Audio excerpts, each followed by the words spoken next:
Hi friends, అందరికీ నమస్కారం. ప్రతిరోజులాగే ఈరోజు కూడా ఒక ఇంట్రెస్టింగ్ టాపిక్తో ఈరోజు వీడియోను మీ ముందుకు తీసుకురావడం జరిగింది. వీడియోను స్టార్ట్ చేసే ముందు ప్రతి ఒక్కరూ మన ఛానల్ను సబ్స్క్రైబ్ చేసుకోండి. అలాగే వీడియో చివరి వరకు చూసి నచ్చితే లైక్ చేయండి, షేర్ చేయండి. ఇక ఈరోజు మొదలు పెడదాం. ఈరోజు వీడియోలో మన టాపిక్ వైసీపీ మళ్ళీ అధికారంలోకి వస్తుందా? 2029లో వైసీపీ మళ్ళీ అధికారంలోకి వస్తుందా?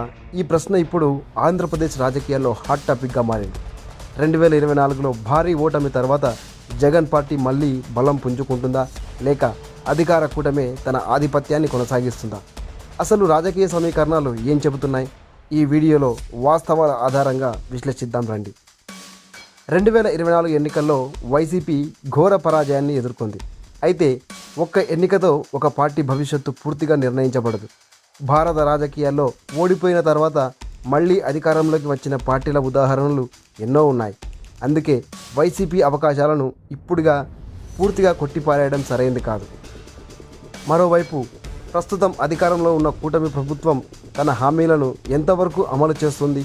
అభివృద్ధి, సంక్షేమం, ఉపాధి, పెట్టుబడులు, రైతుల సమస్యల వంటి అంశాల్లో ప్రజలు ఎంత సంతృప్తిగా ఉంటారనేదే 2029 ఎన్నికల్లో కీలక పాత్ర పోషిస్తుంది.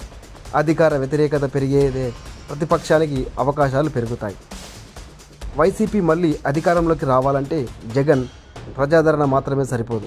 పార్టీని గ్రామస్థాయి నుంచి బలోపేతం చేయడం, కొత్త నాయకత్వాన్ని ప్రోత్సహించడం, ప్రజా సమస్యలపై నిరంతరం పోరాడడం, ప్రభుత్వంపై సమర్థవంతమైన ప్రత్యామ్నాయంగా నిలవడం కూడా అంతే ముఖ్యం. అయితే ఒక విషయం మాత్రం స్పష్టంగా చెప్పాలి. ప్రస్తుతం వైసీపీ మళ్ళీ అధికారంలోకి వస్తుందని లేదా ఖచ్చితంగా రాదని చెప్పేందుకు ఎలాంటి నిర్ధారిత ఆధారాలు లేవు.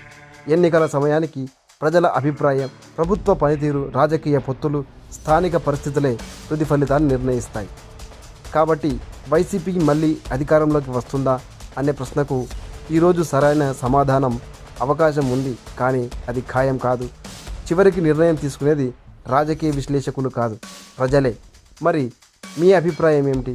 వైసీపీ 2029లో తిరిగి అధికారంలోకి వస్తుందా? మీ అభిప్రాయాన్ని కామెంట్లో తెలియజేయండి. వీడియోను మీకు నచ్చితే లైక్ చేయడం మర్చిపోద్దండి.